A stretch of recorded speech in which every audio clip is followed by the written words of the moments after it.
नमस्कार, मी बोलते नंदिनी अंकोलेकर। मी आज तुम्हाला दाखवणार आहे सगळ्या फळांवरती टाकायला, भेळपुरीमध्ये घालायला किंवा कुठल्याही चाट प्रकारामध्ये घालायला छानपैकी मस्तपैकी चटपटी चाट मसाला। चला तर बघूया आपण त्याच्यासाठी काय काय साहित्य लागतं। चाट मसाला करण्यासाठी लागणारं साहित्य हे 2 टेबलस्पून जिरं घेतलेलं आहे, साधं रेग्युलर आपलं जिरं तर ते जिरं घेतलेलं आहे। 2 टेबलस्पून काळी मिरी घेतलेली आहे। तुम्हाला जर जास्त तिखट नको असेल तर 1.5 किंवा 1 टेबलस्पून घेतलं तरी चालेल। हे 1.5 टेबलस्पून काळं मीठ घेतलं आहे। 1 ते 1.5 टेबलस्पून मी वाळलेली पुदिन्याची पानं घेतलेली आहे। 1 टीस्पून ओवा घेतला आहे। अर्धा टीस्पून हिंगाची पावडर घेतलेली आहे। 1/4 सायट्रिक ॲसिड घेतलेलं आहे। 1.5 टेबलस्पून आमचूर पावडर घेतलेली आहे।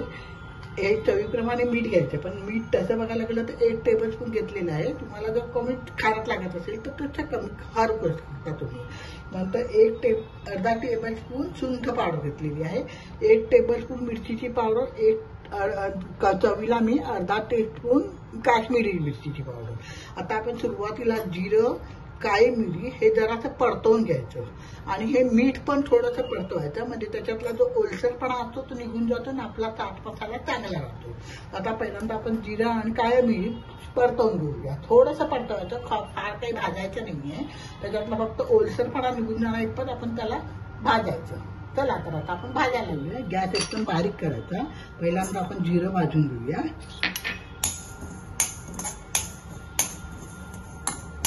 फक्त हाताला आपलं गरम लागलं ना की गॅस बंद करायचा, फार काय त्याचा रंग बदलू द्यायचा नाहीये। बऱ्यापैकी गरम झालेलं आहे। आता आपण ते काढून घेऊया आणि एखाद्या भांड्यात काढताना ना त्याच्या खालती नॅपकिन ठेवा, म्हणजे तो ओलसरपणा येणार नाही। आता नॅपकिन ठेवायचा। आता आपण त्याच्यातच मिरी भाजून घेऊया।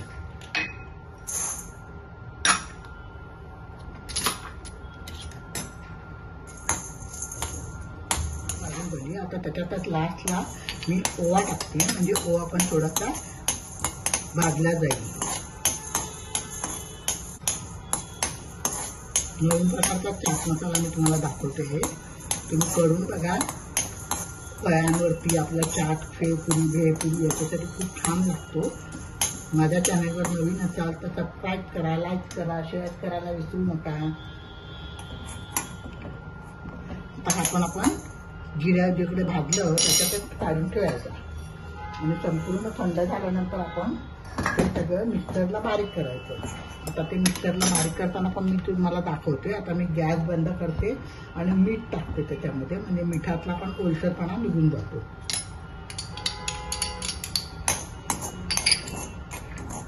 जिरा आणि काळी मिरी थोडं थंड झालेलं आहे। आता हे पहिल्यांदा मी मिक्सरला वाटून घेते आणि मग बाकीचे सगळे पावडर मसाले टाकते त्याच्यामध्ये।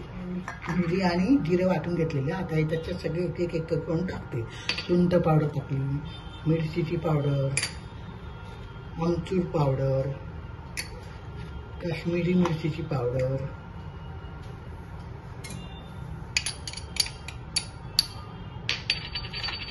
काळं मीठ, पुदिन्याची पानं। पुदिन्याची पानं तुम्हाला जास्ती आवडत असेल तर थोडी जास्ती टाकली तरी चालतील। हिंगाची पावडर आणि सायट्रिक ॲसिड। आता हे मिक्सरला परत आपण बारीक करून घेऊया। मीठ टाकून परत एकदा मिक्सर फिरवतो।